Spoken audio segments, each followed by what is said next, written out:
we are in the midst of, we're watching war happen, and we're watching particularly, you know, a very vulnerable population, you know, be, you know, really violence being brought upon this population at a level that we haven't seen, right? The New York Times put a chart out where it was talking about like deaths since the war began.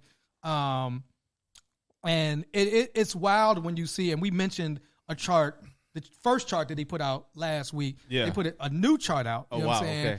I thought it was Miracle's color chart, but continue. No, this is the New York Times chart, which was saying like October 7th was the deadliest day for Israel in its 75-year history. But more Palestinians have been killed so far in 2023 than in 2014, when more than 2,000 were killed in a 50-day war. You know what I'm saying? So like we've seen just in this very short period of time more, I think it's almost 3,000 Palestinians have died. We're seeing, I think they said it was more children, Palestinian children that were killed so far than like in the Russia-Ukraine war. Yeah, Gaza 53% women and children. And being as small as it is. Right. You know, it's such a small area, and being the fact that folks were already confined in there, right? You have all of these factors determining that. And so, you know, many people, including, you know, those of us at the table, were calling for a ceasefire, right? Calling for peace, really feeling like that, you know, violence is just only going to get more violence. So I think the question was like, there were like responses to it, right? And one response came from 13 House Democrats, including our Congresswoman Summer Lee, a call for an immediate ceasefire in Gaza. You know, we should be allowing, you know, I mean, but, you know, the Israeli government came out and said no fuel, no water, no food. No electricity. No internet. Right. Yeah. And it's like, you all have to leave. And so it's like, if there's no humanitarian aid or effort to help people leave or help people get into a place of safety, we're watching like a population that was already so vulnerable, you know, have even more violence heaped on top of it. And for those individuals that, you know, just live there, I mean, there was a whole piece around, there's a lot of people there that have American passports that they tried to get out, couldn't get out. You know, so it's all of these things swirling around it. So to me, I think like the least we can do is say, can we stop the violence? You know what I'm saying? Stop the bomb and stop the violence, and at least allow folks that want to leave a pathway to leave, at least allow hospitals to operate, at least allow food and water to be given to a population that was already so vulnerable. And so that's the only thing I really saw, you know what I'm saying? I know that there was, you know, conversation around, I think President Biden spoke and at least acknowledged like the population. Yeah. At least acknowledged like the humanitarian aid needed for Palestinian people. Only he was in Gaza president at of the this most time. powerful nation of the world. Well, he's going over there. I mean, so I don't know what that necessarily means. I mean, you know, what his presence will do per se. So I guess, you know, like we're a week removed, and may I? It doesn't seem that like the violence is going to end. I mean, it hasn't for how long? True, but I'm saying like at this level, right? Right. Yet and still, it's been almost a consistent level of violence. True. Over how many decades? Right. You know what I mean? Decades. Yeah. 100%. You know, but what I want to say is, and I'm gonna speak for me, right? Yeah. This is our show. This is I'm talking to the audience, right? We appreciate you tuning in, and you could be watching anywhere, but we dictate the conversation topics in here. Yeah. But also, as Jasiri highlighted on last week's episode, we say this all through the lens of F-O-U-R, yes, Black Americans, correct, diasporic Black people. Yes. And the views that we have are going to highlight the stances that we have in the communities that we live in first. True.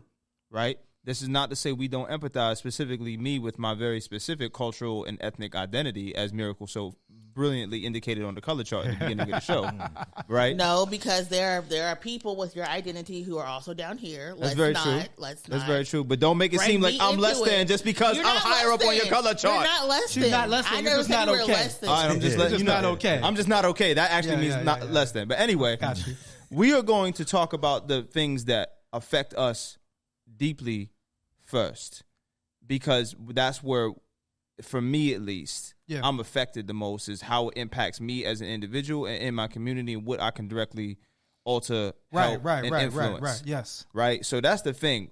We're gonna be steeped in blackness from the jump. Yes. And the show is called This Week in White Supremacy, and that also means people of the global majority can uphold the tenets of white supremacy. 1,000%. So they will also get talked about. But you cannot dictate to black people about what we can and cannot talk to as it pertains to issues of white supremacy and how it affects other black people. That's all. Yeah, and I think at least you shouldn't, right? Because that, to me, I mean, you can, but you shouldn't. Yeah. Because then that's also kind of functions as white supremacy in Absolutely. the sense of wanting to say, hey, you as a black person should feel. And I think, I think part of this. Yeah, I'll go around, but it's a lot around, like, what we don't want to turn this into is like this isn't sports, right? Miracle said that last week, and that was a great analogy. Yeah. Yes, people are dying, and acknowledging that before I come to you, Miracle, that we're seeing a rise in anti-Semitism, right? Summer Lee, our congresswoman, had tweeted out that there were incidents in Squirrel Hill of, people putting swastikas on different things. And we're seeing also a rise in Islamophobia, right? Most notably, where we saw in Chicago or in Illinois, a 6-year-old Muslim child that was stabbed to death. Yeah. By somebody that basically was saying Muslims must die, right? And so, again, this is kind of what violence begets, more violence, right? And this is where then people start to not only become more afraid, but become more closed off, right? Yeah. Whenever something like that happens, it's like you kind of got to go inside of your bubble to, like, protect yourself, in a sense. And what does that look like? And I think, like, as Black Americans, like, one thing we know about is violence. Absolutely. And whether it be our historical experience or whether it be what we push back on in our community every day. One Hood, the name One Hood came out of us pushing back against violence in our community to say, like, we all need to be together. We shouldn't be fighting hood to hood. And we've seen, like, one incidence of violence kind of get more and more and more. And then you get to a point where folks can't even have a conversation because so many lives have been lost on either side, right? And so those are just pieces of where we are right now. I'm passing it to my solidarity sister, Miracle. I think first off, the genocide of the Palestinian people is something that we cannot support. We're talking about the murder of children and the elderly, and somebody tweeted out, I couldn't find it, they said they're robbing our future and killing our past at the same time. And this is what genocide does. And when we move from a place of violence and vengeance and revenge, this is what we are tactically supporting. And I think that when we move into our silos and we don't practice solidarity, we then say, you know what, be as vengeful as you can.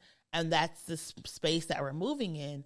And it's not just what happened in Illinois, here in Pittsburgh, people were coming after hijabis in Mellon Park, in Harrisburg. A man pulled out a gun on pro-Palestinian protesters. Absolutely. And all across the country. And that is the issue right now, is we have media who are trying to sow seeds of division and lying on people and saying they support ideologies or they support organizations that they do not, which then creates fear. And then when fear happens, people move and segregate themselves because they need to make sure they're protected, and that segregation causes fear and misunderstanding. Y'all know I mispronounce words all the time, but there was a famous person on Twitter who said Bismillah is an anti-Semitic slur. What? And everybody was like, wait, what? In the name of God is so a language is okay. Right? And that's because he didn't know, right? And so a lot of this violence that we're seeing is based and steeped on ignorance because, and I understand fully, not all Palestinians are Muslim. There are Palestinians who are Catholic. There are Palestinians who are atheists. There are Palestinians who practice various levels of Catholicism. There are even some Palestinians who also practice the Jewish faith. 100% understand that. But since September 11th, there has been an intentional misunderstanding and misrepresentation of the Islam faith, particularly in Western media. So when you have a elected congressperson who can go on the Capitol floor wearing an IDF uniform and saying, I'm fighting against the global day of jihad, everybody can sit there and rally behind that because of what they think is happening. And what we really have to fight against is not only our own ignorance, we have to go through an unlearning process, but we're also now having to fight against media who's trying to make us feel like our neighbors are trying to attack us. And that is one of the reasons why the Palestinian people are so vulnerable. It's not just because they have this force occupying them. They have media, the largest media outlets in the world, dehumanizing them on the daily and having to stay on social media to figure out if your friends are alive or dead, if your family members are alive. It's just, I think it's too much. And our elected officials really have to not only fight for this ceasefire, this humanitarian aid, but a process of healing so we're not replicating this next year, 2 years, or 3 years from now, or when these kids grow up.